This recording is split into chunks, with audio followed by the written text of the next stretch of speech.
child everywhere. Hello, everyone, and welcome back to Grit and Grace, a literacy journey. Today's episode is extra special for so many reasons. First of all, and probably the thing I'm most excited about, is I finally get to officially welcome my daughter and co-host Gretchen Goettl back after maternity leave. So welcome back, Gretchen. Thank you. Thank you so much. It's good to be back. And listeners, the personality and sometimes a little maybe mild cursing is back in your ears. So I'm so excited to be back with all of you. Let's hope I remember how to do this. My brain is pretty fried from a lot of sleepless nights, but that's okay. We're going to roll with it.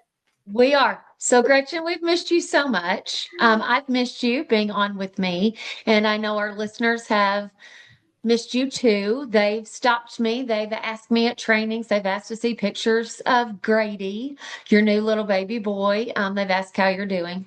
And then, of course, congratulations to sweet baby Grady Parker, my third little grandson, your first child. Congratulations. I will tell you that watching you step into motherhood and become a mom for the first time has been one of the greatest joys of my entire life. Thank you. I had a good example. Oh, well, oh my gosh. Well, thank you so much. But watching you with him, I feel like honestly, this is what you were designed for. It's what you were made for. Yeah. Yes. I've been telling all of you that for years, but I'm glad have. you can now see it with your own eyes. You have been saying that. So it feels so fitting, though, that we are celebrating one full year of this podcast during such a beautiful season of growth and new beginnings for you and for our family and also our company as well. So it's a great time for this podcast. When we started the podcast, Grit and Grace, a literacy journey, we hoped it would become a place where educators felt inspired, encouraged, challenged to grow, and reminded that their work always truly matters. And today we are going to take time together to reflect on our first year together, the conversations, the memorable moments, the guests, the lessons, the emotional moments. We've had a few of those, and also the incredible connections that we have made with all of our great listeners. So, Gretchen, officially, welcome back, and you may take over your role of co-hosting. Yay! Starts off. All right. Hello, everyone, and welcome to Grit and Grace, a literacy journey. I'm your host, Gretchen Hanlin, alongside my co-host and mother, Angela Hanlin. All right, so here we go. Let's talk about the year of growth that we have made. It's honestly insane to think that this is already the 1 year anniversary. When I think about even just where we were in our personal lives a year ago, so much has happened. A year ago today, you had one grandson, and now you have three. That is insane. And what started as an idea and a few conversations around our kitchen table has turned into something so meaningful. And we're incredibly grateful for every single listener who has joined us along the way. Some have been with us since the very first episode. Yes. Over the past year, we've had so many powerful conversations about literacy, leadership, instruction, school transformation, and the heart behind education. We've laughed together, cried together. I cry a lot. I cried. Learned from incredible guests and connected with educators truly all over the country. And if you count Artie Shaw, you can say all over the world because she did in Australia. And we now have listeners in New Zealand. Yes. Artie's gotten us more listeners in Australia and Canada. So, it's not just the United States. It's so exciting. It's crazy. It is absolutely crazy. I love it so much. All right. So today we thought it would be fun to slow down a bit and just reflect on this journey that not only have my mom and I had together, but this journey that we've had and we've shared with all of you. Okay. So let's go back and let's start at the very beginning. This really was your idea. Thank you. I started the company. You are welcome. Public acknowledgement of that. You better believe it, because you were the one that came to me and said, I'll never forget it. Mom, we've got to start a podcast. Yep. Like, how do we even do that? You said, here's how. And you just laid it all out for me. So let's go back. Let's start at the very beginning. And when we first talked about starting a podcast, what do you remember thinking? Okay. So I believe it was after my first year of teaching. I had redone, you had moved to Wisconsin. I had redone my bedroom because I had moved in to my childhood home to live with my brother while he Yes. finished college. So I had redone my bedroom. It was this beautiful blue color. I'd gotten myself new bedding. We had just rearranged the whole room. And so each morning I would get up, and I thought I was so cool because I could listen to Spotify through my TV. And so each morning I would get up, and I had a couple different education podcasts that I would listen to.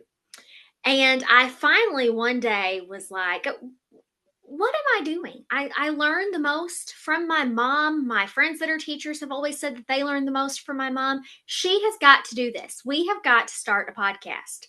And so I remember telling you, and you were like, no, no, that's not for me. I did say that. And I was like, listen, I have the idea. I have the name. If you just trust me, we can do this.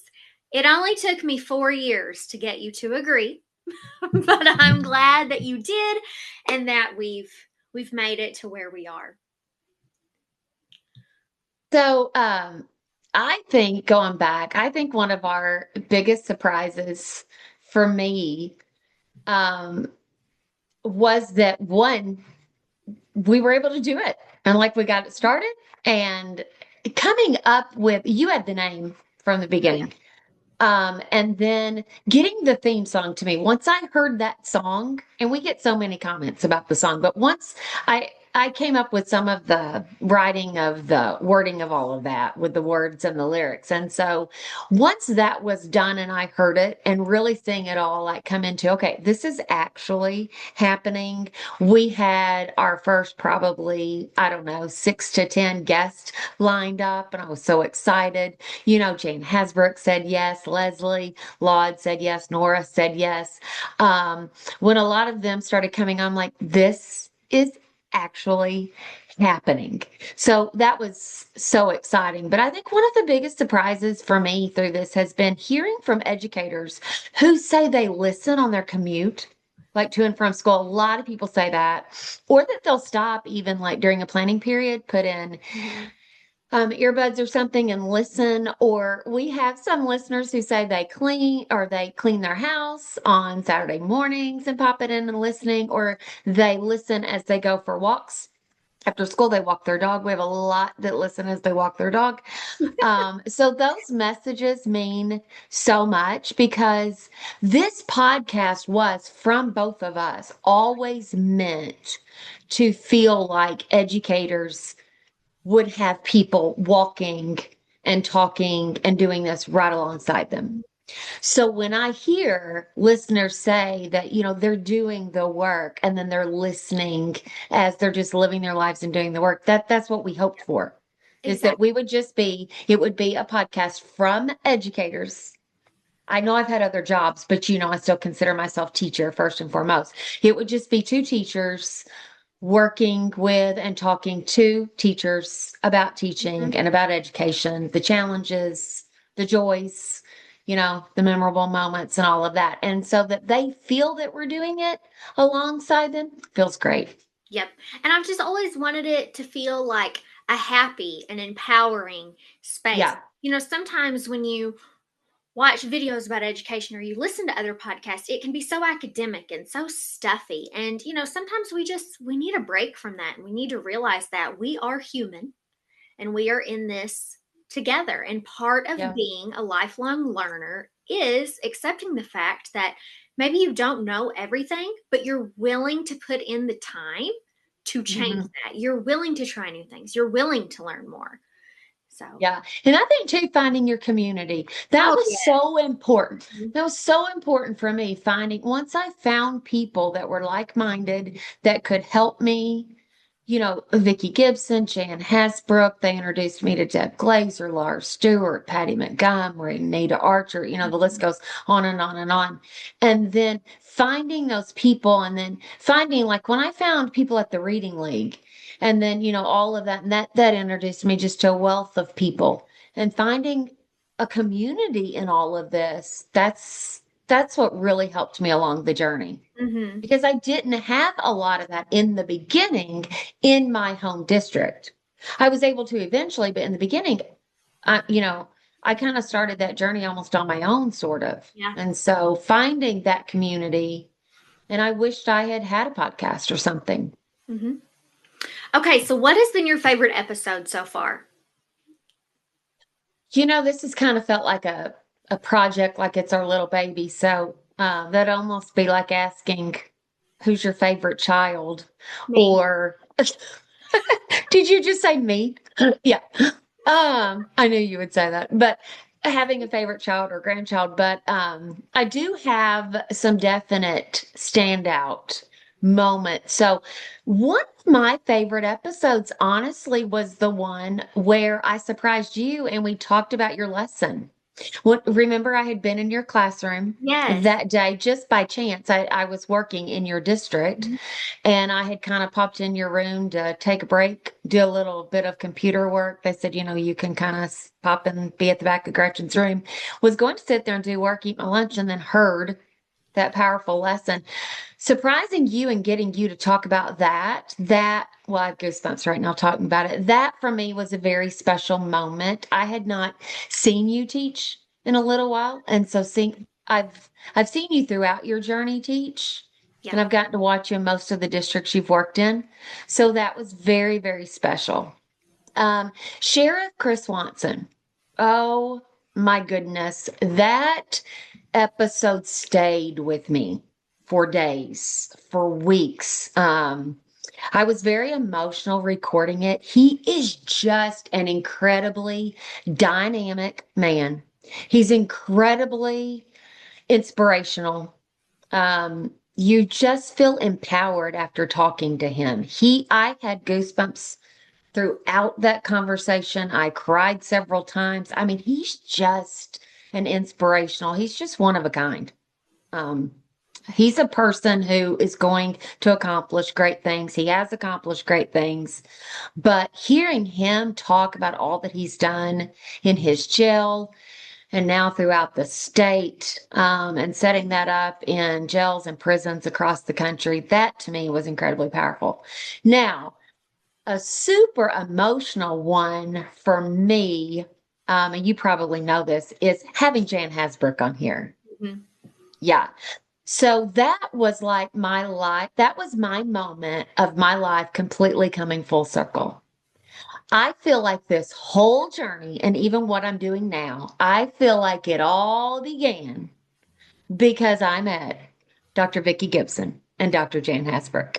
So to have Jan on this podcast speaking to me, and us just talking, and, I consider her such a close friend, but Mhm. also an extreme mentor. She's been the longest mentor now that I've had in Yeah. my life.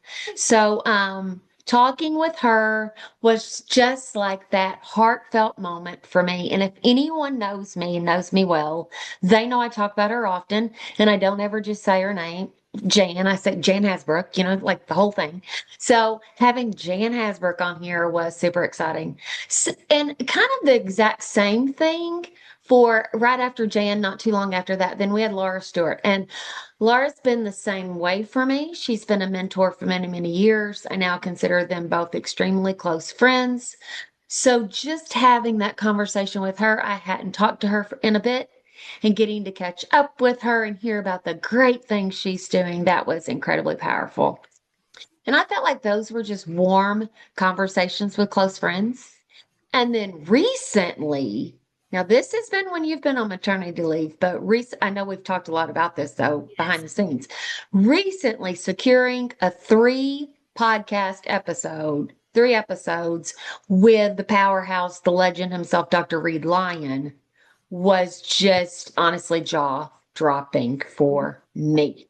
because he's really one of the reasons, one of the people as to why we even have the phrase, the science of reading, Oh, I you thought you were know? going to go with all means all, but yes, the Yeah. science of Oh, reading. true. Yeah. And why we have the phrase all means all. You're right. Those names that I've mentioned, Jan Mhm. Asbrook, Laura Stewart, Reed Lyon, Lori Severino, who joined us on that last one, along with Reed. Those are the individuals that taught me all means all. So, yeah. What about you? What have been your favorite moments? I loved, it was one of our very first podcasts, but I loved the episode with Leslie Laud. Oh, Oh my gosh, she was just such a serene, like peaceful woman. I just adored her. I felt the same way about Artie. That podcast was just like therapeutic. Like we ended that podcast and was like, I think I'm a better person now. Like that was just incredible. so they are both.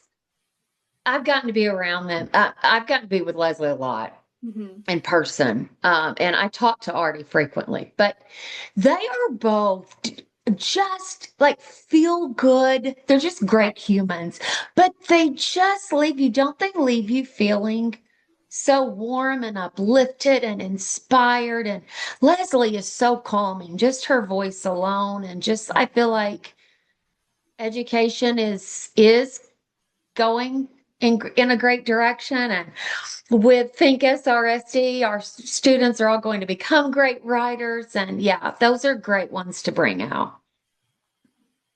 Yes. Okay, so I think another one of my favorite parts has also been hearing the personal stories behind the work. Sometimes we focus so heavily on strategies and systems, which matter, but it's the stories that really remind us why we do this. And they help, keep that passion strong. Mom, do you want to weigh in on that? Yeah, well, you're so right about that. And hearing the personal stories, absolutely.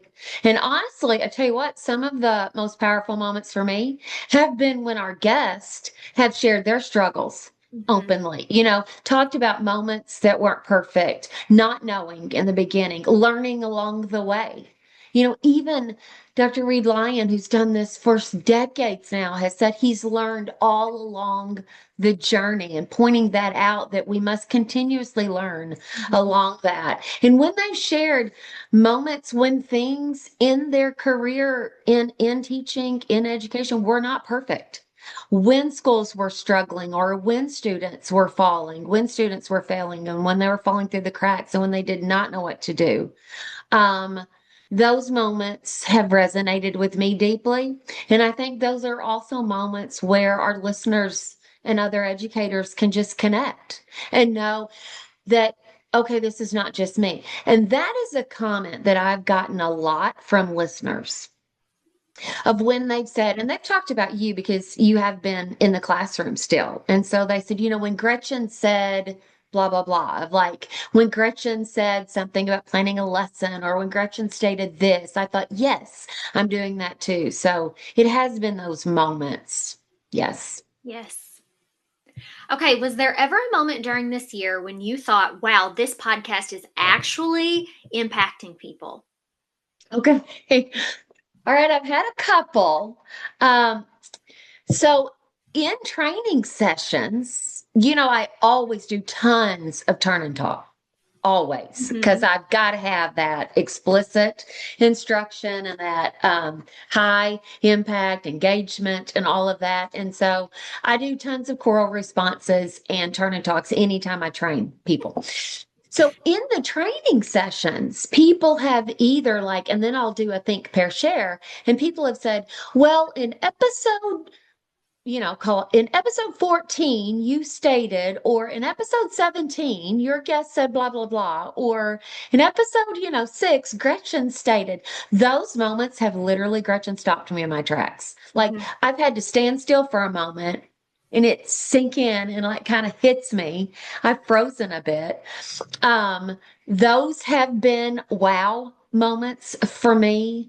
So learning, and we just mentioned in a second, learning that we had listeners in New Zealand, Australia, Canada, And two, in states that like I've not worked in, and finding out that I had listeners, people reaching out and being in states that I'm not working in schools in those states because I'm in a lot of states, but I'm not in all 50 states. So finding that out, that's been very, very exciting. But something just happened recently, just in the last 2 weeks. I was with a school and I always train with chart paper. You know Huh. me, chart paper and markers. Okay, so I've got my chart paper up there, and we were going through like what's gone really well, growth opportunities, and then like questions and, what teachers needed for support and stuff.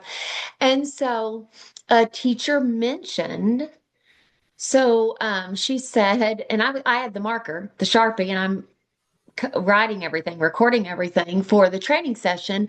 And she said, I want training on what you and Gretchen did in the episode where you talked about designing a lesson. Yeah. And, she's that intentional planning. She said, I'd never planned with that much intention. And you both talked about planning with so much intention. She said, and that's the thing that really hit me in that episode. So I said, okay, well, how do you want me to write that? And I literally wrote on the chart paper, they wanted more training and support, like the episode where Gretchen explained her planning process.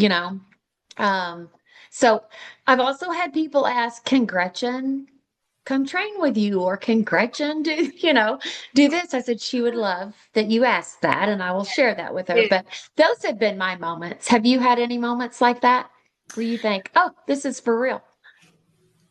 Um, yes.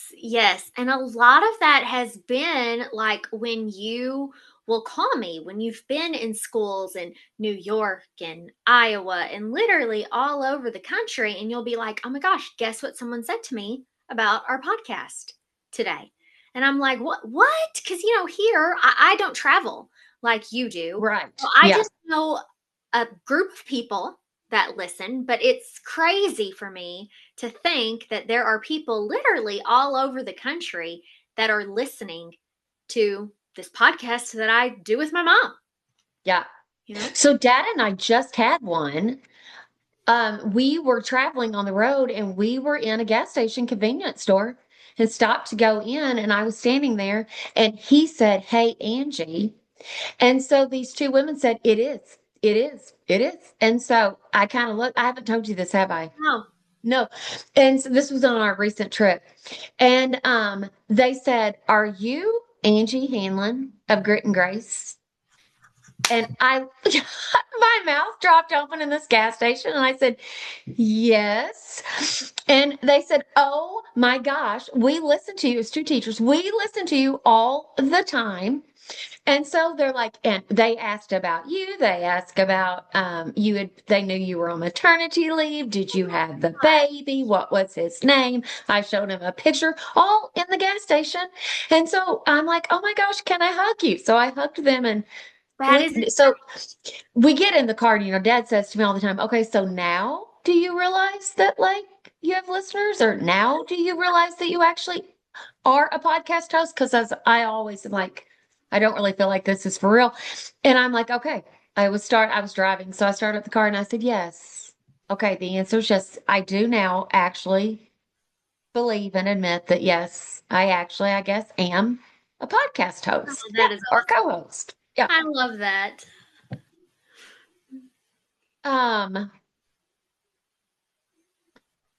Okay, so let's move on now. Another thing I have realized this year with this podcast, and I want to thank you because I think this was a vision of yours in the beginning, was just how hungry educators are Yes.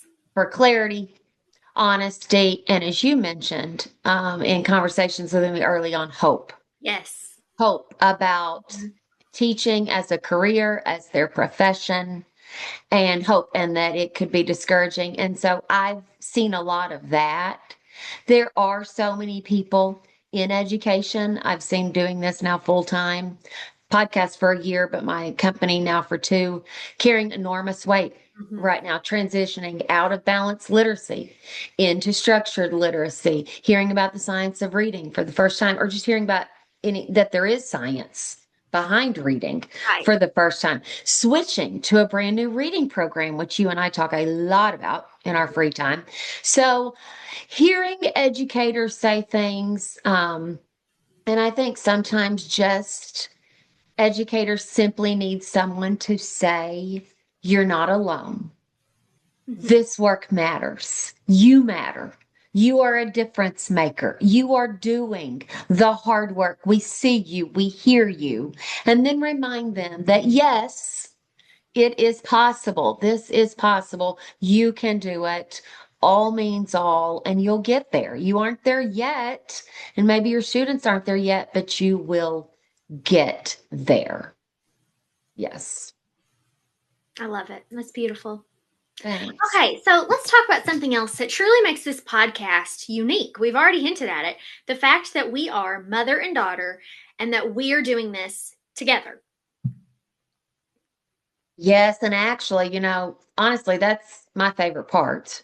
It's because I get to do this with you. It would not be, I'll tell you, Gretchen, it would not be near as meaningful for me if I had a podcast, if it wasn't with you. The fact that I think I'm loving this so much is I get to see you on a regular basis, because I don't know if the listeners know, you and I don't get to be together near as much uh, as we want to be. Did you say heartbreaking? Yeah. We love nothing more than to spend a day together, Mhm. shopping, maybe getting our nails done, but definitely shopping, getting our coffee that we love, and just talking and spending the whole day together. And we don't get that as often now with my travel schedule. So having this time, planning our next episode, talking about it, reflecting on it afterwards, and just seeing your sweet face, when we do the podcast has been one of my favorite Yeah. parts. So, What and about you? I just want to say, I just want to add to that. People, whenever she is in your school, please, please be excited and just be like, oh my gosh, she is spending time away from Gretchen to talk to me right now. Because that's honestly what it is. And I am willing to not be with you every day. I am willing to sacrifice our time together because I know that you're making a difference. People always say to me, like, oh, do you miss your mom? Yes, of course, but I'm also so proud of the work that you're doing, and I know just how needed that work is, and that is what matters the most to me. Because, I mean, it thank would be you. it would be one thing to say, "Oh yes, I get to see my mom every day," but it's a bigger and a better thing to get to say, "My mom is changing literacy for the world." You know, Oh, and I Gretchen, believe thank you. you're welcome. So sweet. So now adding motherhood to the mix, has that kind of changed your outlook on Oh, education and the podcast? What's that done? a lot, a lot. It's done a lot. So this school year was very challenging for me because I was pregnant from literally like the first day of school throughout the year until I obviously went on maternity leave. So I too, at the beginning of my pregnancy, I was very sick, very You sick. were. You I were. I spent like a good part of last summer just laying in bed every day, vomiting.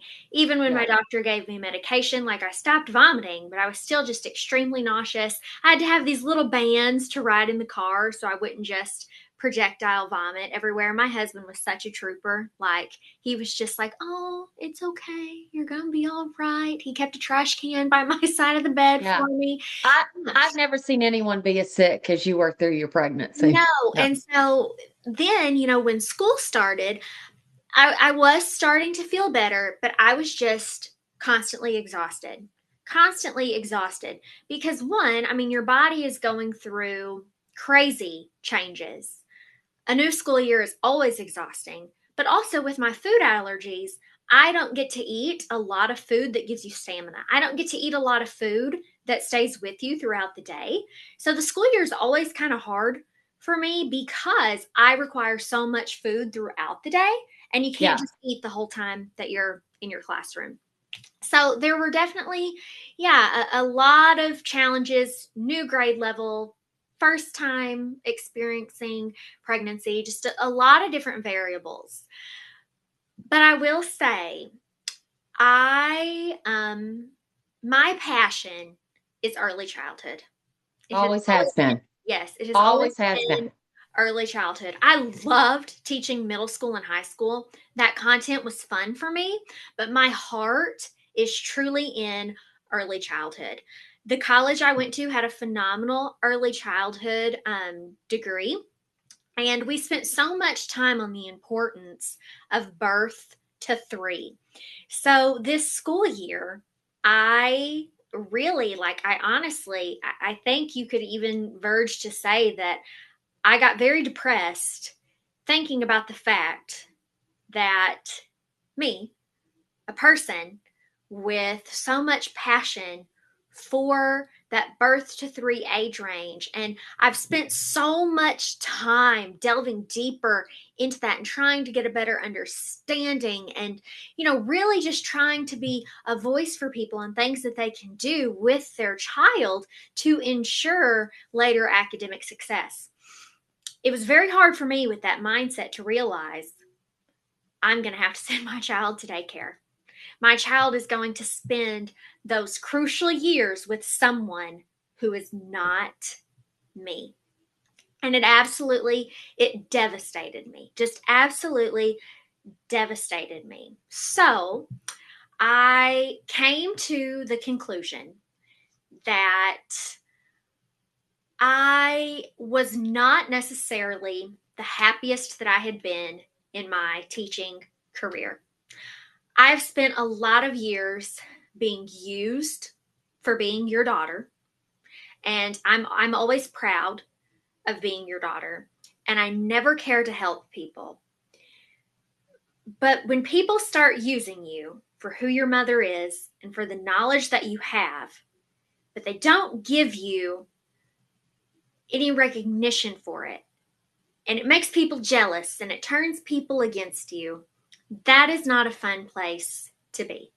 So it very easily goes from I'm trying to be helpful and give you this information. Use and abuse rhyme, but abuse is a bit of a strong word, so I'll just say mistreated. And then I'm being mistreated for that. It is incredibly frustrating.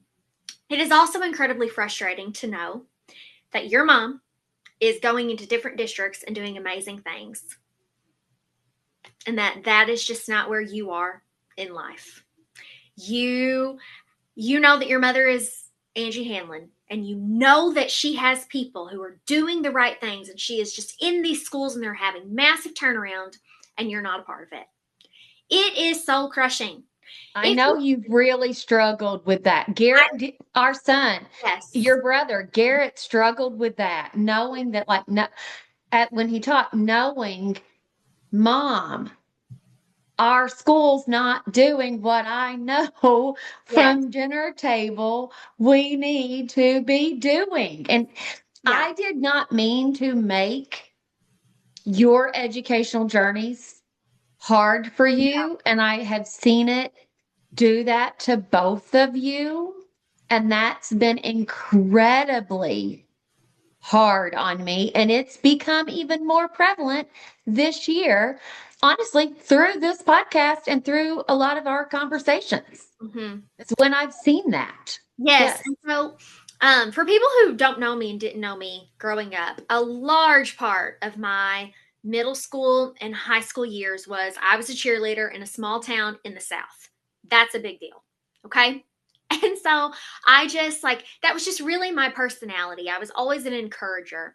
And, they took the uniform away, but they didn't take that spirit in me away. And Sure. so I've just always kind of been like the cheerleader for our You family. have, yeah.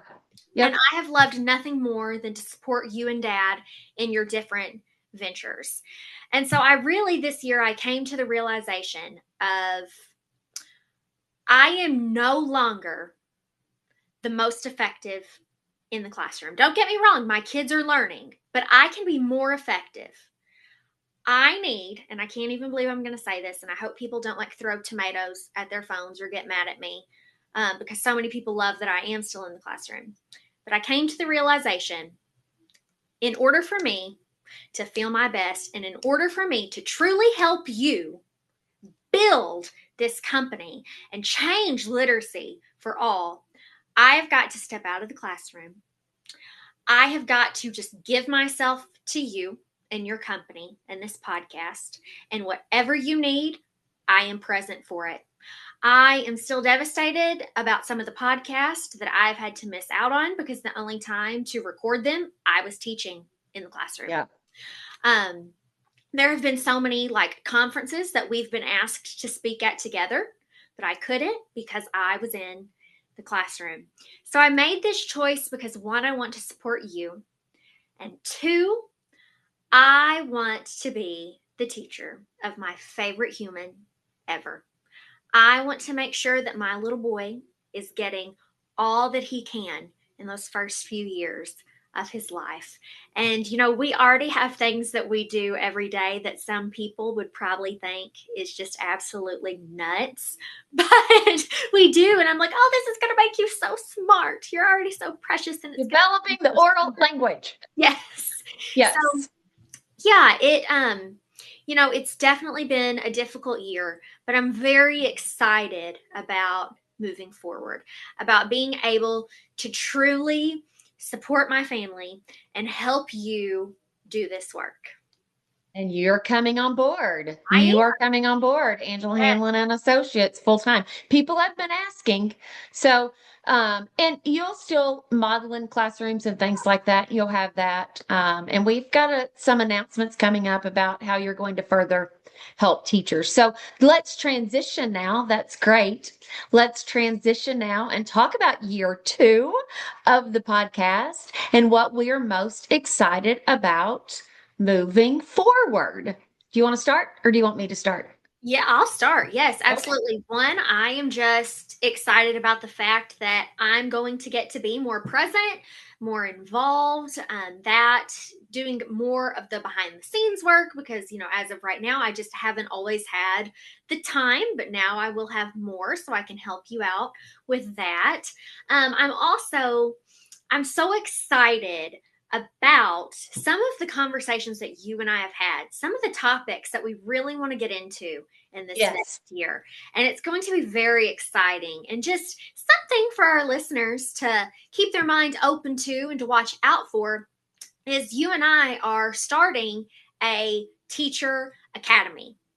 And that is going to be so powerful and so amazing. It can be for new teachers, it can be for veteran teachers, just anyone who wants to come build that sense of community, strengthen their skills, and push forward into their classroom with all means all not being a theory, but an actual practice.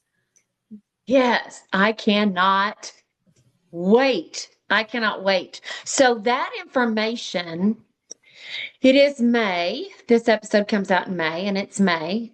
This episode, we're recording it today, but it comes out next week. And so the information about our teacher academy that Gretchen and I are going to be hosting, it will be once a month for 90 minutes, and we're going to literally guide you from scratch, from classroom management, the classroom instructional routines, explicit instruction, lesson design, lesson delivery.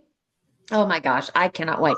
Text structure, comprehension, fluency. We're going to take you through every strand of Scarborough's rope. We're going to show you how to do every bit of it explicitly and just all the evidence-based practices, reciprocal teaching, metacognition, and we have some incredible guests who are going to be joining for those monthly sessions. And like you said, Gretchen, it's wonderful for new teachers, but it's also great for anyone that just wants to go on a teacher journey to strengthen their practices. And I would have loved it as a teacher. And we'll have 90 minutes together every month with a lot of follow-up resources. So that is upcoming. I'm also excited about that. And like you mentioned, that you'll be coming on board now full time. I'm very excited about some of our upcoming episodes. I want to preview some of those. Our most listened to episode, and I need to tell her this. She may hear about it on the podcast for the first time. I need to text her after recording this today.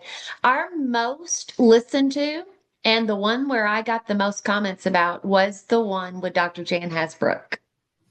Of course. Of course. So Jan is coming back to talk about dyslexia. She has written a book called Conquering Dyslexia. Her daughter has dyslexia. It's really kind of what sent her along that journey. She's an expert on it. She is an incredible resource, not only for teachers, but also parents, students with dyslexia. She's going to talk about that journey. She's going to talk about that book. That's going to be a great one. Laura Stewart is coming back to talk more about some of her latest things that she's doing. She and I have an upcoming podcast on leadership, courageous leadership. She's coming back to talk more about that. Did I say podcast or webinar? Webinar. She and I have an upcoming webinar, and we're going to do a podcast to talk about that. She's coming back to talk about more on courageous leadership. Then we have our conference coming up in November. Yay! I'll be there, guys. Yes, Gretchen's going to be there. She's going to moderate and be the hostess the whole day, the host of that conference. Host and moderator. And so Molly Ness, Justin Browning, Donna Heitmonick, and Nora are all coming back to do episodes to discuss what we'll be talking about at the conference, give little teasers, kind of give out some initial information, because you just can't get enough of learning from those individuals in a day. So we're doing another one with Molly and Justin. We're doing another one with Donna and Nora together. And then Molly is coming to talk about, if those of you know a lot about Molly, Molly's done so much on read alouds and written about read alouds, vocab, comprehension, and so making words stick. So she's going to come back and talk about that. Gretchen, wait till you meet Justin Browning. SOR, for more. Justin himself, he has become such a close friend. Justin is going to come on, and I'm going to throw it out right now. I'm a bit nervous to put an unfiltered Justin and an unfiltered Gretchen. I see your eyes glistening right now. Together, you are going to absolutely, to goodness, love him and his realism and the way he just speaks about the way it is and talks about the importance of strong teaching, strong instruction, and good old-fashioned leadership. So that's going to be exciting. Pam Kastner is one of our upcoming guests. Can't wait for that. And then we are doing a series, like I said, on dyslexia. This one's going to be very personal for the two of us, because this has been a journey that we've been on for a long time now. My journey into even finding out about the science of reading came from having that student, I'm covered in goosebumps. Having that student sitting there crying, not just it not clicking. And why could she not learn to read when everyone else was learning? That I had never met a child that I could not get to read. And why was this? What was different about this student? And it started me down a journey that forever changed my career. So we're going to do an expanded series through the podcast on dyslexia, what it is not. Jan Hasbrook's going to kick that off. But then we've got some of the students that you and I have worked with and tutored over the years that have forever changed our lives. We've stayed very close and connected to their families, and they and their parents have agreed to come on here. Oh, gosh, I'm getting choked up even thinking about it, Gretchen. And they're going to talk about how difficult it was. And there were schools that actually gave up on them. And then they found us. All kinds of unfiltered in that episode. Okay. And schools that actually gave up on those students and kind of dismissed them and told those families, your child's they're just not going to be a reader, but they're nice. They're kind. They're sweet. They can do other things. They're athletic. Oh my goodness, don't get me started. So they are coming on with their families and to give us an update of not only did they learn to read, They learn to read well, and they are all straight A students that are just knocking it out of the park. And I cannot wait to celebrate some of that and really get have our listeners have the opportunity to listen to the parent side and the student side Mhm. of dyslexia. And then we get to talk about our new upcoming book. So we'll have some episodes dedicated over the next year to that. And I'm going to release the title. And our title is called Explicit by Design. And it's going to come out through Solution Tree. Our due date, Gretchen and I will submit that the end of this summer, and it will be out to you by early spring of next year. So about a year from now, we'll start talking about that and building that up. So it's going to be a very exciting year of podcasts. But I do want to say two things to our listeners. If you have topics that you want us to talk about, please send those in. When you see me, send it to my email, ahanlin@angelahanlin.com. Hanlin, Hanlin, Hanlin@angelahanlin.com. You can also always contact me too through my website. But let me know the topics. And unfortunately, drum roll please, I did say in an episode that if we had enough people, I see you grinning, that if we had enough people that would say to me that they wanted an unfiltered episode by you, I would regrettably agree. And oh my goodness, did they come out of the woodwork Thank for you, that? Western New York. It was mainly Western New York. And I will tell you, I'm going to name drop here Caroline and Megan, two of our faithful listeners. Caroline actually sent me a text message in all caps. I am ready for Unfiltered Gretchen.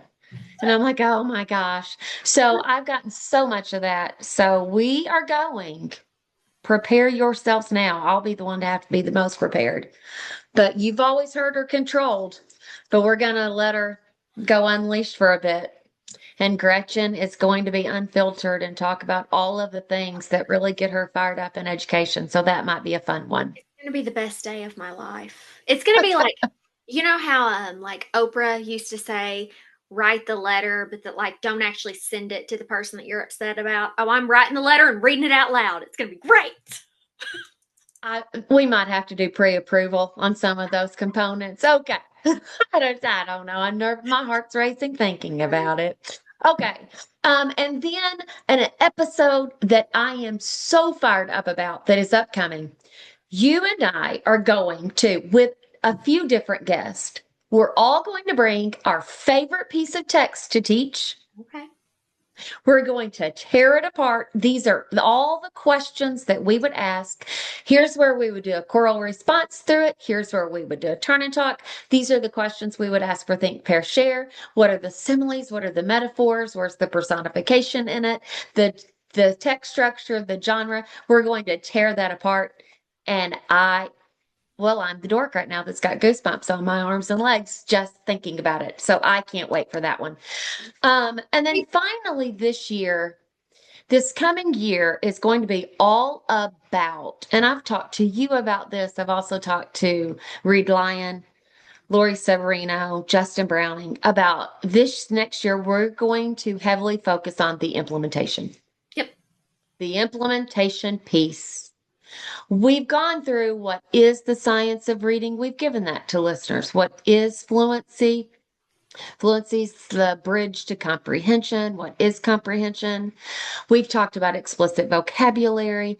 We've talked about a lot of those things. So now we're going into what does this work look like in the implementation piece? And next year is going to be heavy on the implementation piece. Teachers deserve practical conversations about how to implement, Yes. what to go into their classrooms and do the very next day in class on Monday morning. What do they do Monday morning in their classrooms with their students?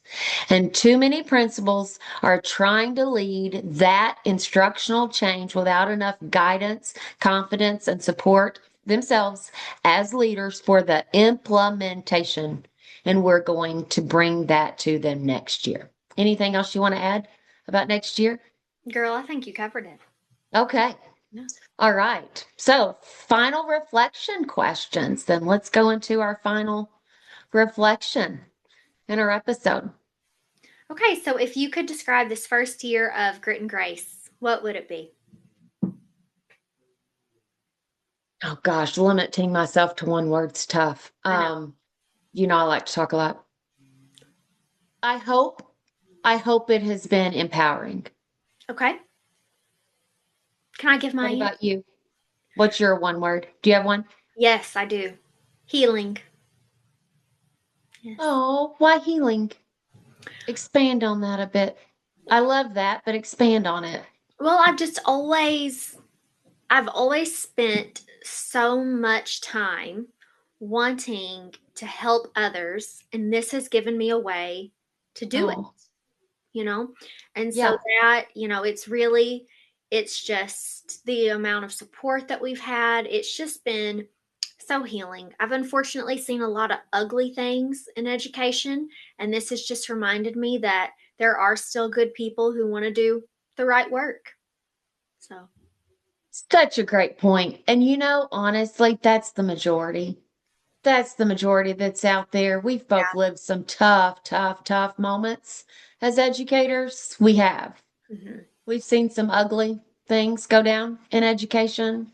But I am reminded, luckily, Gretchen, in my work now on a weekly basis, that education is filled with good people that Yes. deeply, deeply care about their students.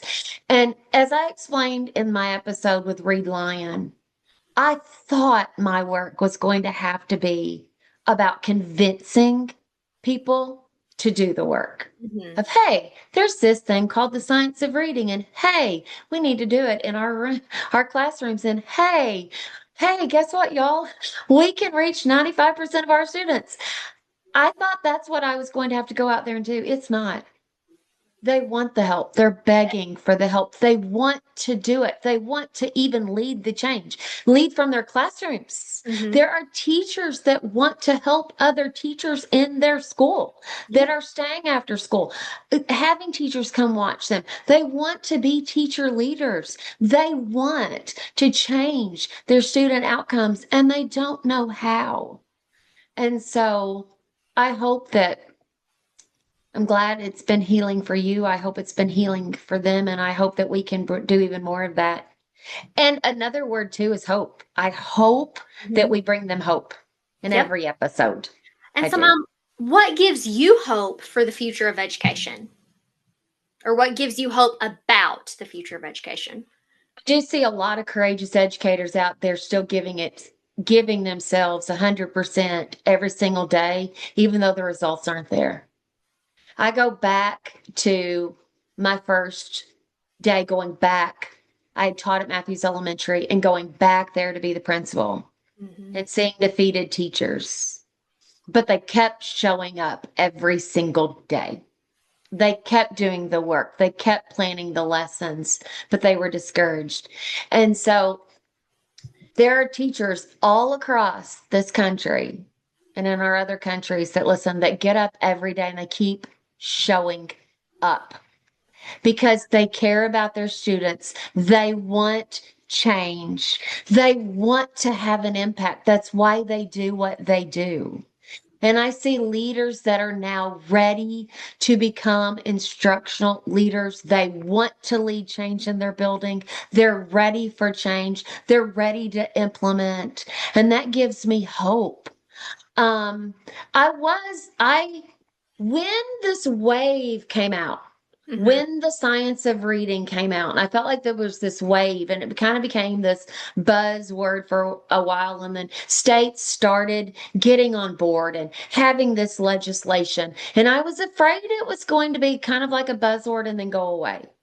But I really, really feel strongly that the majority of educators are deeply committed to having a powerful impact on the lives of their students. They just want to know how. Yes. And that gives me hope because we know one leader alone or just one leader alone can't transform a whole school.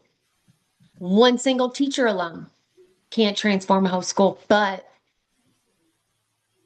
a strong leader with a team of people that are committed and that will commit to transforming literacy, and then they develop collective efficacy, that forever does it. So we just need the people who are willing, and I think those people are out there. So I have a greater, stronger hope right now, May of 2026, for transforming education than I've ever had in my entire career. And growing collaboration, the passion is growing. And I see teachers finding the love of teaching again. Oh, yes. It's so I sad think that went away. It did. What you said, it did. I think that went away. We got bogged down by, no, implementing this new program or doing this or doing that or this pendulum swing from the state. I feel like right now we're doing the work. It's not one more thing, Right. it's the thing. And if we can all just center ourselves and ground ourselves on the work, teaching explicitly with the foundation of the work being the science of reading, and then layering in explicit instruction. That's the how, and the other how's evidence-based practice. Guys, that is the work. It's not adding one more thing. It's getting rid of all the stuff we shouldn't be doing, all the extra stuff, all these extra initiatives, dozens of them that schools have been adding on without reason. Getting that, cutting through that, and getting back to the core of, guess what? Guess what? It's just good instruction. Yes. That's what it is. It's teachers doing what they do best, teaching. Mm-hmm. And I think we've held some teachers back from just doing some great teaching, by golly, and turning them loose and letting them teach and teach their hearts out and doing what they knows best for kids, following the science and getting in there and doing it in their classrooms, and seeing leaders come on board and saying, I'm ready to do this work. I'm ready to lead differently than I've led before. Seeing that, man, I'm hopeful. So hopeful. What about you? What brings you hope? You. Honey, I think you're so biased where I am concerned. I appreciate the everlasting continuous support, but thank you. Thank you for saying that. You're all about data and research, and you do realize you have some pretty serious data to back you up. So I'm just going to let you think about that, and I'm going to go back to what I was saying. Go ahead. Yes, you give me hope. I've seen throughout my life all of the sacrifices that you have made to truly make sure that every child learns to their fullest potential. And seeing you now be able to go out and share that mindset with others and help others make that possible is incredible. Someone actually, they asked me a few months ago, they said, where do you think public schools are going? Where do you think public education's going? And I said, well, they have the potential to go south really quick. But I truly believe that if everyone can come on board, if everyone can accept that it's quality instruction that makes the difference, and not to be biased, but if Angela Hanlin could be in every school, then it's limitless, the growth that can be made and the things that can be accomplished. And it will truly be literacy for all. For all. Yes. Thank you. You're welcome. You're so sweet. Well, I try. And when people say things, I've had people say like, oh, we're doing the Angie Hanlin way. No, you're doing the science. Yes. Yeah. That's if you work with me, like if anyone that works with me, I have to correct people all the time. It's not the Angie Hanlin way. It's the science. It's evidence-based practices. That's all I show. I show explicit instruction and evidence-based practices. Sprinkle in, and then the foundation of the book that I co-authored with Patty Montgomery, the systems and structures piece. But I will say, we have the roadmap for success. We have it. I mean, it is clear. And so it is very hopeful. We're going into hopeful times. All Woohoo! right. Let's close this out. I just want to close today's episode by saying an enormous thank you to our listeners. Thank you for listening. Thank you for sharing the episodes. Gretchen, there are schools that take a week and the teachers have a week to listen to the episodes. Then they get together the following week and they stay after school and they all like bring their favorite drink or coffee or whatever.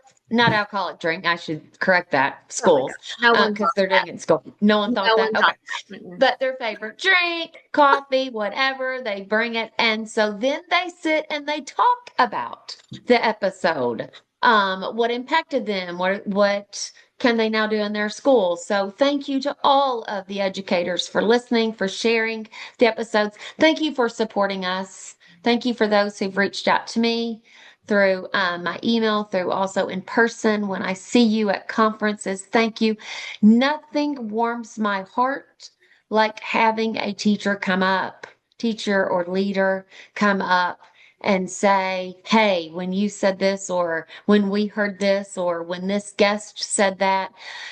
Some people have said, oh, I'm sorry for interrupting you. You are not interrupting me. Please, whatever I am doing, please come up, have those conversations with me. I love nothing more than that. But I also want to thank you for the incredible work that you're doing in schools. And if people haven't told you lately, thank you. Thank you, thank you, thank you, because every single day you're changing the lives of your students. So thank you for supporting us and thank you for everything that you're doing. It matters and it matters every single day. Yes. All right, Gretch. So, wasn't it just Teacher Appreciation Week? It was. I've been home. Yes. Yeah. And Yes. so, I just want to say that sometimes a hug would be better than the bag of pretzels that say thank you. So, here's just a little hug for everyone. You are important and you matter. And the work you are doing is making a difference. So just go forth, be at peace, and feel better about yourself. It is May. The school year is almost over. You've done it. You've got another one under your belt. And whether you've been here since episode 1 or you're just now joining us, we are so grateful that you are here. And this podcast has never just been about literacy.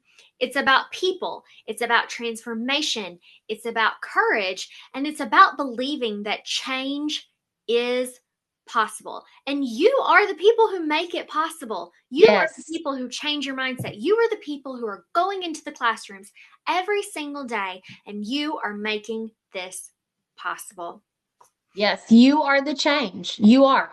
As educators and as leaders, you are the change. This will happen because of all of you. So, as always, remember this: students deserve educators who lead with both grit and grace. This is a journey transforming literacy, transforming education, period, transforming learning.